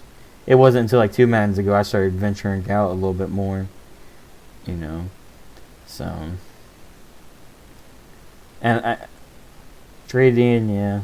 I mean, I know he had some great secondaries, but like, you could run. I think the thing with Trey Dean is, like, you could run the ball effectively against him, but it was just very difficult to get past against him. So very one-sided. I would say Byron as well. Byron. Yeah. I'd say OG Jeff. OG Jeff before the retirement. before he had to retire, I would have put OG Jeff in there as a top defense. Okay. Okay. That's fair.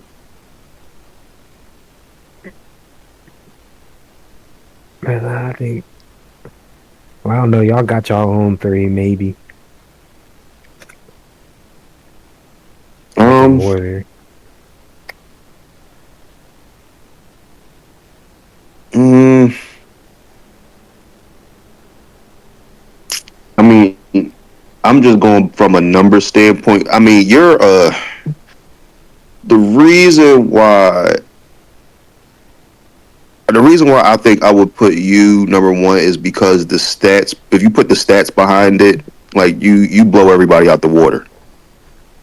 Um, and but like I said, it's not like you're just playing stock defense. You come out there, you make your adjustments, you guess right a lot of times. Like you said, sometimes you may get burnt or whatever, but that just happens because you're everybody for everybody. It's for the most part you're guessing what somebody's doing unless you're keyed into their formations or their maybe they have a habit of running a certain script. You may pick up on guys like he likes to do this after he does this, whatever. If you're locked in, super locked in like that. But for the most part, I think you do a great job of diagnosing what the offense is coming out in and what they could potentially attack you with. And I mean, there's no perfect defense except for that damn double Mabel defense. But all it takes is one crack and not somebody not get covered, and yeah, you're going to give up a one play touchdown potentially or give up a big play. But for the most part, you don't give up a lot of those.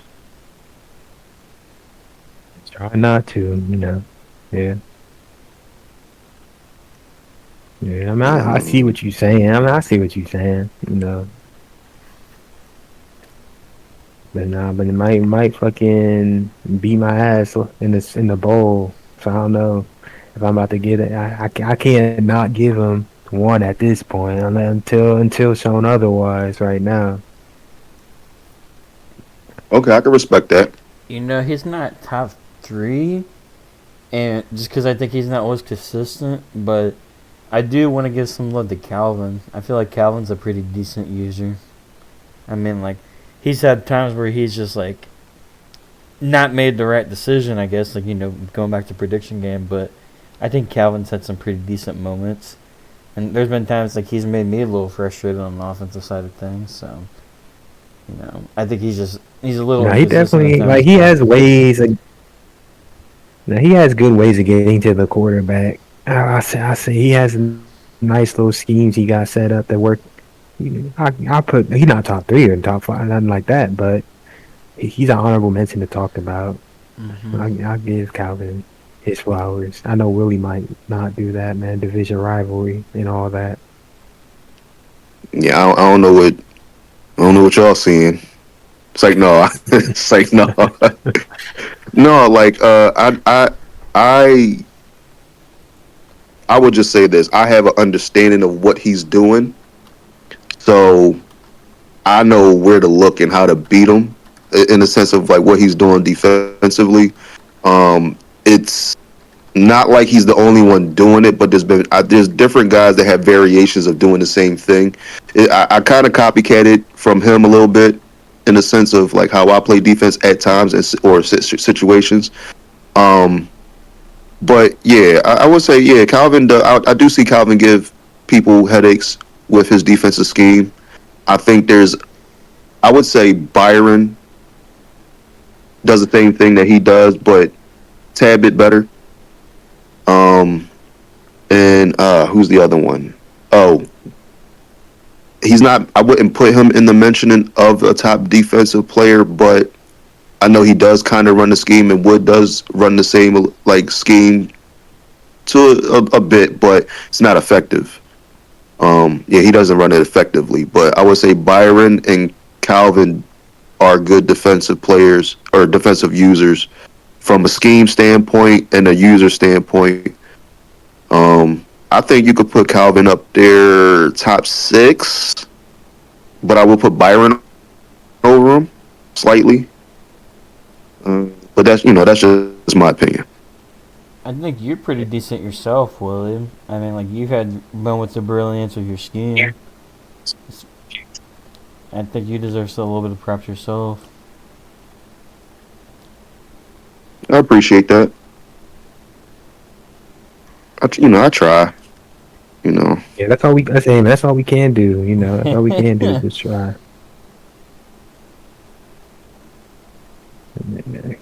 We all get burnt toasted. Man, it's looking like a giant sweep in the awards. I've been looking at the awards. The NFC, man, it looked like a giant sweep going on right now. It's because that NFC is weak. And then I need to get best running back, man. That's the last one I need, man. Best running back. Car joined. He said that I agree with the Willie take. It's that switch stick. I've got Car on the switch stick before too, man. That's a game changer if you learn how to switch stick well. That is a game changer. Yeah, Do that. yeah. Hey, listen, that switch stick comes in handy. Boy, I tell you. Yeah, Car know I'm about still it. working, man. Still working on it.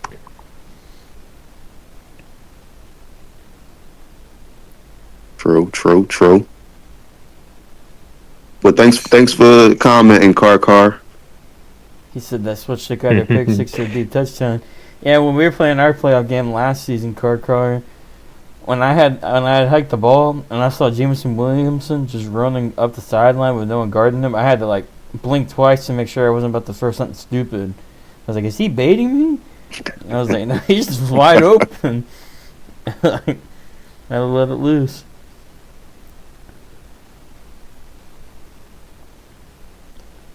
Wide ass open.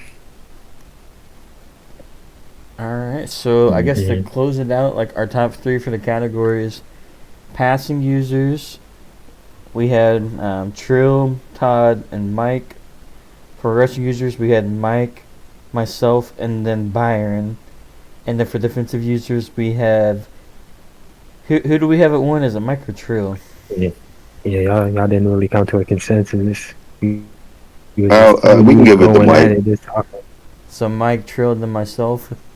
Is that right? Yeah. Yeah. But I think those are all pretty respectable lists, and I think we did a good job kind of covering like other users. You know what I mean? So. Just talking about the other users out there. Conversations. Yep. All right. So for us moving on, just because this episode's running a little bit long, we were gonna do some playoff predictions, but I think we're gonna save that for the next episode. So. I'm trying to figure out the best way for me to go past those slides. I mean, like, if people see the predictions, I feel like it's whatever, we're going to talk about it. And that's going to be the more big thing is, like, us talking about it. So, just quickly go through it like that. And we'll just take a look at the weekly recap, and then we'll talk about the games of the week. Sound good, guys? Yeah. Yeah, that sounds good. I mean, we're gonna with the matchups that we have this week. We got some pretty good matchups, so those positions are going to change a little bit. Oh, for sure, tons of big games. I mean, one of them is being played right now. I checked the score a second ago, and I think Calvin was up 28-21 against your son Willie Emboy in the second quarter, like 5 minutes ago in the second. So big shootout going on, but. Yeah, let's take a look at this weekly. Well, they just started the second half. Oh. It's 35-21 Calvin. Well. And Buffalo starts with the ball. We go to Atlanta. The Falcons at home to take on the Todd Minnesota against Vikings. Tony. Jamar Chase on a run. Beauty, but it'll do the job. They're going to give him Jamar, man, people was calling that trade bad, man. Look at Jamar Chase, man. So inspirational. He's gone. Noski against the new guy. From there, why don't we go out to the space CJ city of Stroud, Houston, airing that looking in on thing the out. Texans as they host the Jacksonville Jaguars. Hit Nico Collins on that And little this is outside. Nico Collins. He's going to bring this one in, and away he goes. He'll take it all the way to the end zone. What a play for the score. Lastly, let's go out to Arrowhead. The Chiefs taking on the Buffalo Bills. And it's the Buffalo defense coming up with the big play. They knock the football out, force the fumble, scoop it, and they're taking it back the other way. What a game-changing play. Touchdown. The Bills win their 4th straight as they get the victory here. That's a wrap. Until next time, I'm Scott Hansen. Good night from all of us at EA Sports. All right, so that first game that we had, if I can get it here, we had Todd against Tony. Man, is it just destiny for Jamar Chase to end up on the Falcons at this point? Like, is it going to happen in real life? Maybe, because I mean, apparently that's just his second home. He's always going to the Atlanta somehow, some way. He finds his way there. Mm-hmm. But I mean, this was a big statement win by Tony. I feel like, you know, Todd's been a hot hand all season. Like, you know, he was 10-2 going into this game. His only losses were to me, and I don't know who his other loss was to. But I mean, you know, he lost the game he shouldn't have lost to. I know that. I don't remember who it was.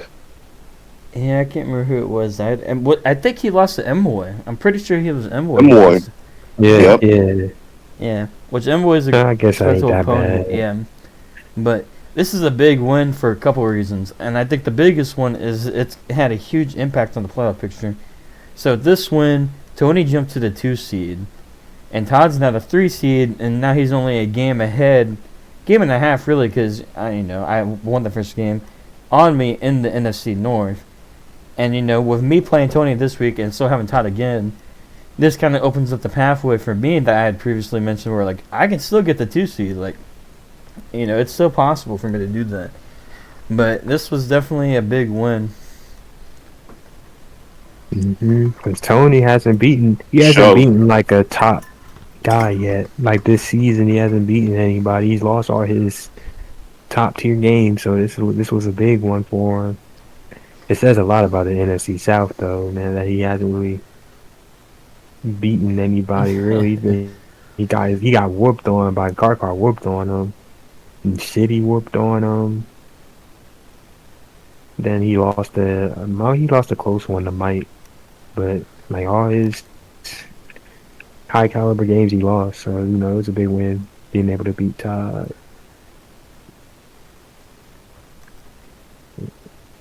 And then the next game we had Noski against the new guy. 44-42. Interesting game, because I mean nobody knew what the new guy was gonna do. So I didn't know he was an RPO warrior. Him and Raven could have told us that he was an RPO warrior. I mean, he got the job done. Is all that matters. All that matters, he got the job done. Yeah. Pressure the first game. I mean, a 2-point win is just as much as a win is winning by 30 points, man. Yeah. And they're playing for the division right now. They play again. They play again this year. I think they play in 2 weeks. So yeah, it's important. It's important for the winning that division. I mean, given who he played, I think it's a good measuring stick, somewhat. I want to see him play somebody in a step up in step up in levels. I want to see how he fares there. Yeah. Because I mean, look, he could come out and lose the West Dog, and we have ourselves a conversation. Because he had West Dog, Spaz, then he plays Noski again, then he plays me. But I'm gonna probably be resting my starters week 18, so yeah, that might not be the same. All right, and then lastly, we had a big playoff impacting game. M-Boy against Byron. Man, M-Boy, like, I know how it is because I've been in that position myself in previous Maddens where you kind of get to that point where it's like, I can't lose anymore. Like, I gotta win. And he's winning. Like, he beat me. He just beat Byron. Like, he's going to get high quality opponents and be able to get these big wins Jeff. and keep your season alive. Like, he's clutching up. He's not faltering. He had 3 big wins. He had 3 big wins. He had you, Jeff, and then Byron. So that's 3 big wins in a row. That all. Now he got to handle Calvin. It's not, I don't know what the score is right now. Calvin just scored. But I mean, I feel like they're both him and Calvin. Like, there's a really high chance they're both going to be wild card teams. I think this game's just going to have an impact of like what seed they'll be in the wild card round. Yeah, I think if Calvin wins this game, I think he's locked in at the 5. He's not locked in officially, but I think he's gonna be the 5 if he wins this game. Yeah. Yeah, Calvin's definitely going to lock up 5. 6 and 7 is going to come down to Moy and I think Byron. Yeah, you got Moy, Byron, Westdog. But Westdog got a crazy schedule to end the year, so He's going 0-4 the last 4.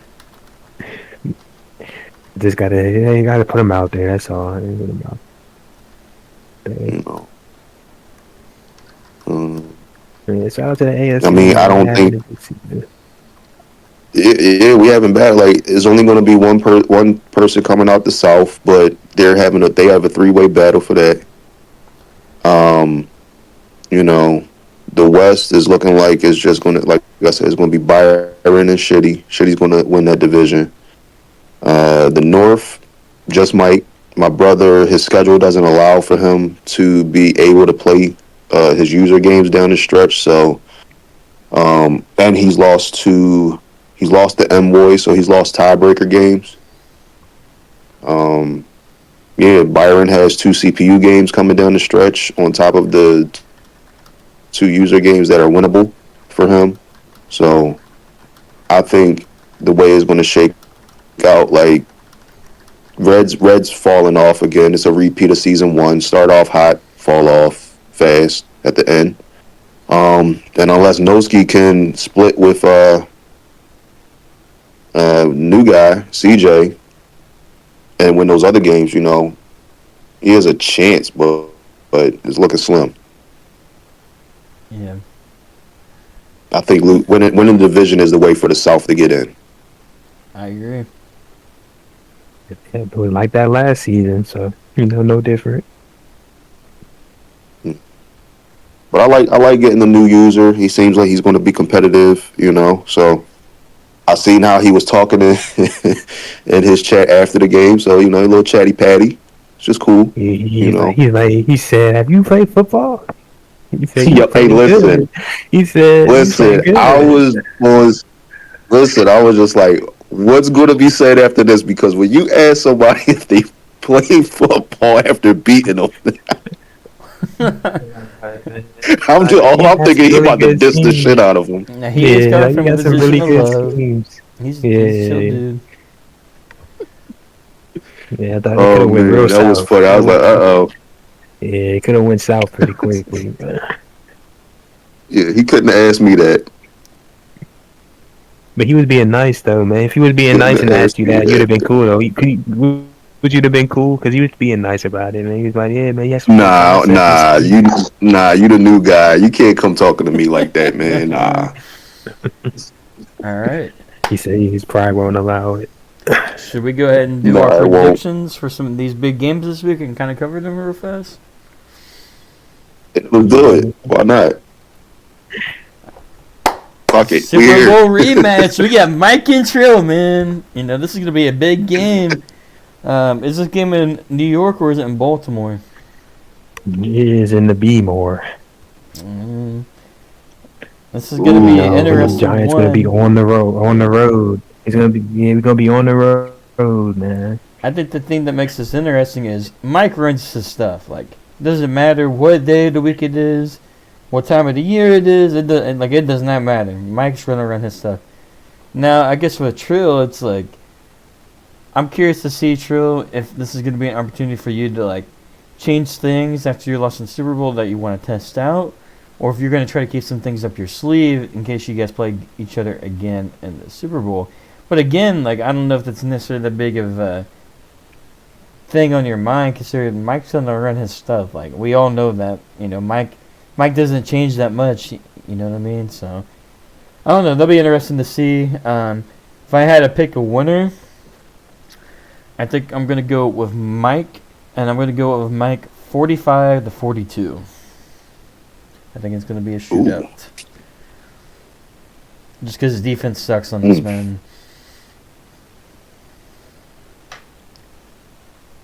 That's interesting. Damn.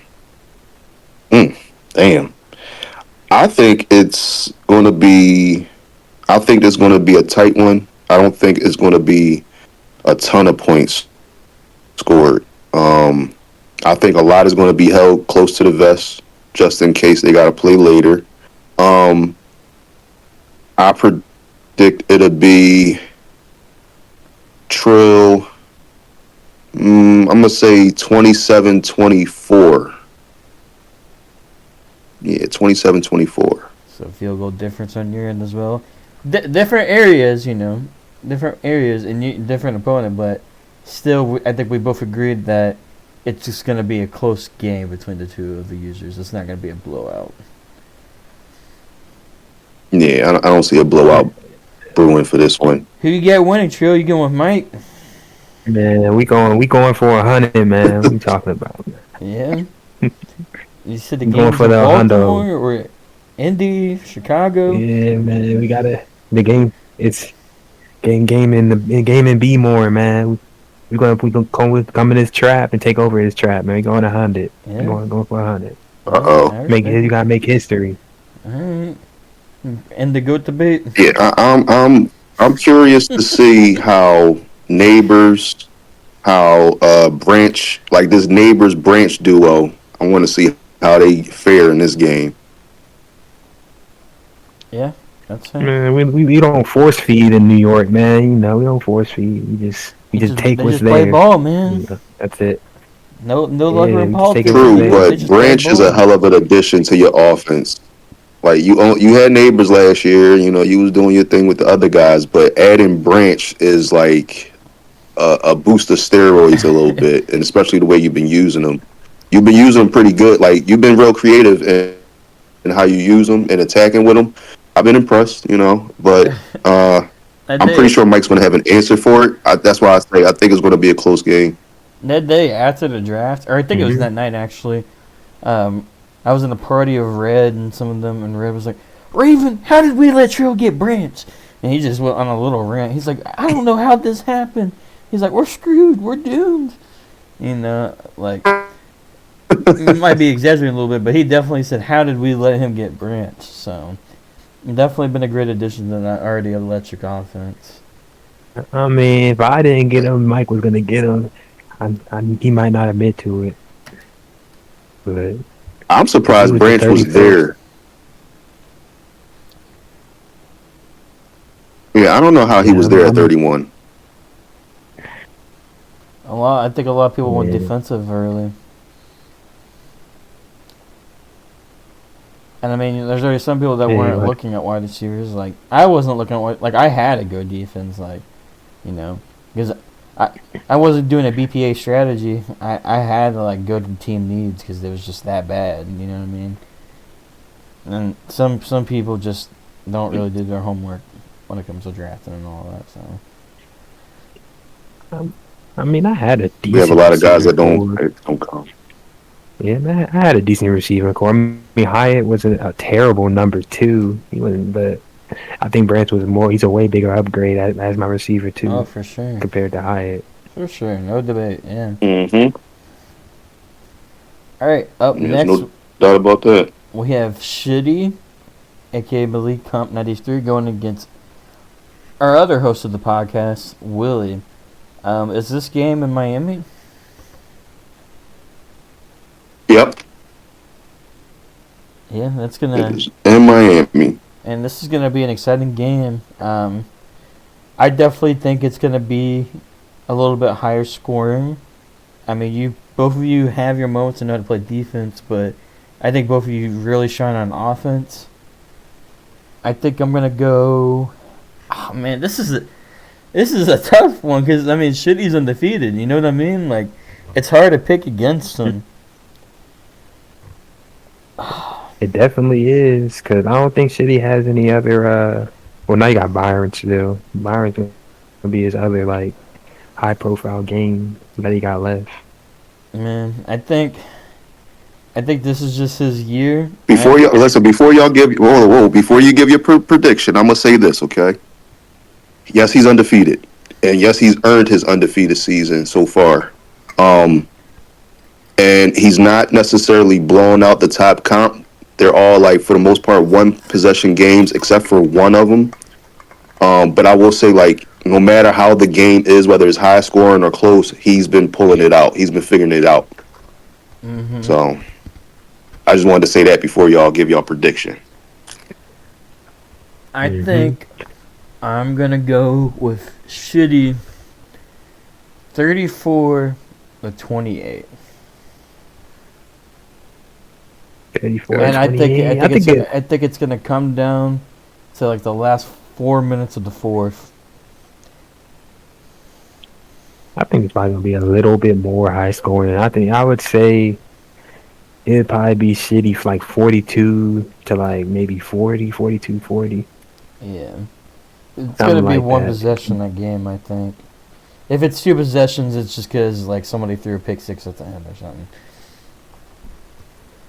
I think it's gonna be a competitive game. What do you think, Willie? Going for tie? Yeah, you can Hell go no. for a tie if you want to. Nah, I think I'll pull it out. I think I'm gonna pull this one out. Like I said, I don't. He's good. He's a good user. He's solid and stuff like that. Like I said, he's been playing good ball. He's been able to figure it out. So, I haven't really gone in to do my film study on him yet. I haven't done my deep dive, but I do feel confident enough in what I do, versus what he has roster wise. Like, the only way he's going to beat me is scheme. Yeah. He's going to have to come out with some great plays and stuff like that. That's the only way anybody's going to beat me, honestly. Okay. I like it. I hear that, man. I like the confidence, man. I mean, you should want yourself to win, so we wouldn't want it any other way, man. All right. Is it really fair? I mean, I just got to not shoot myself in the foot. That's all. I don't think it's fair for us to do a prediction of this game considering it's being played right now. Speaking of which, Calvin is up 49-35 with 3:24 left in the fourth. So, and he has. And he got the ball back. Yeah. So I feel like it's pretty safe to say Calvin's gonna win this one. Get that 5 seed squared away. Yeah. Shout out to Calvin. All right, and now we had the Lions going down to Atlanta. I got Tony this week. Man, you should, man. Raven, man. I'm gonna need a 50 burger, man. 50 burger. Like, Parlay 50 time? burger. Yeah, I'm gonna need a 50 burger. I'm gonna need maybe 2 touchdowns with Gibbs for like 160. And hit me with the anytime touchdown for J-Mo. JMO. I would say that I will say Amon-Ra State Brown's been going crazy the past two games.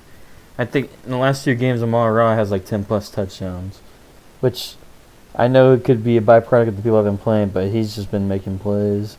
And also, sneakily Isaiah Likely's been coming alive for me somehow. I was not expecting that this season, but here we are. Man, like my only thing with Tony is he only has like one marquee win again, and that's Todd. So in every other game he's lost, and some of them he's got blown out in them losses. So it's like I need to see something from him before I'm gonna actually predict that he get a win. Yeah. That's just me, what I would think. Yeah, that's pretty logical thinking. Yeah, that's a good point. That's a good point you make. About like the variations of how his games turn out, whether he wins it or he's getting smoked by somebody. Maybe it's maybe this season or this Madden he's just not fully locked in or easily able to get, where he says, people just start saying fuck it and just start doing anything. But I think with it being late in the season, we're getting Jamar Chase. I think we might have a refocus here from Tony. So I'm going to say Tony wins it. Close game, I know, because Ravens going to be playing his best at this point of the season. I'm going to say Tony ekes it out with the 3-point with a field goal win. I'm going to say 31-28. All right. Okay. That'll Raven, do what it. you think, man? How you feel, Raven? Man, 100K on the parlay. That's how I'm feeling, man. Okay, let's say I think- you just dropped 98 last week. Tony is a great opponent, and I have a lot of respect for him. I think it'll be a good game. I do think, though, that I'm just coming alive at the right time. I think I'm a little bit hot right now, and I think that's going to give me an edge. I mean, because he smoked me in the G League, but that was like at the beginning of this man, so I do feel comfortable in saying that I will win this game. But I'm not going to, say, I'm just most definitely better than Tony, blah, blah, blah. No, I think it'll be a good game. I do think I'll win by 10 plus, but I think that's just going to be because at the end of the game, he's just trying to force the ball. I don't think it's I'm actually going to be smoking him. So, Man, you say that you're getting hot, man. You only on a 2-game winning streak, man. How is that really the definition of I getting lost to hot? M-Boy, yeah, but I feel like, before that game, I had a couple of good games. Oh yeah, you were strong because you started off terrible. Yeah. Yeah. I had a tough gauntlet. So, no, it'd be a good one. We got to focus on Jamar Chase, not Kyle Pitts, so that'll be different. But I'm just worried about Bijan killing me.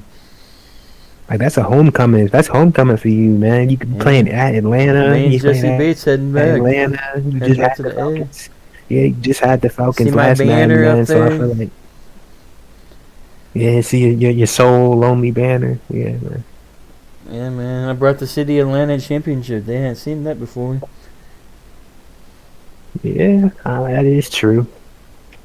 You did. I mean, you beat a Texas boy to get it, man. But congrats. I beat 2 Texas boys to get it. Byron and then. I mean, I'm just saying in the bowl. I'm just saying in the Yeah. bowl, man. Someone that we found out later down the line isn't who we thought they were. Alright, you guys have anything else before we wrap this episode up? I'm pretty sure this is the last slide. I could be wrong, but I'm pretty sure this is it. This should be it. Yeah, that's it. What do you guys want to tell the viewers at home? Man, get ready for the playoffs, man. We almost there. Get bundled up. Yes, sir. Week 15, man. Road to the playoffs. The locker room might get real quiet as people start to lock in. Yeah, just be ready, man. We're gonna have a fireworks. It's gonna be fireworks everywhere.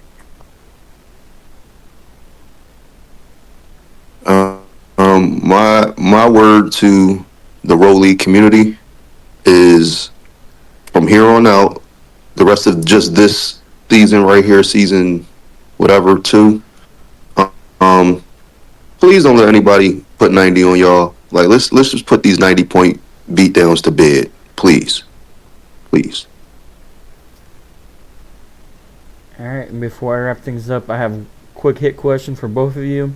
I just want the answer, one team or the other. Trill, Seahawks, or Patriots? Man, give me Seattle, man. What about you, Willie? Fuck Boston. I like that answer. I got my boy Mike Mack, Seahawks, man. Alright, I hope everybody has a blessed night. Stay warm, stay safe. We've had all this nasty weather. And yeah, the playoffs are coming soon.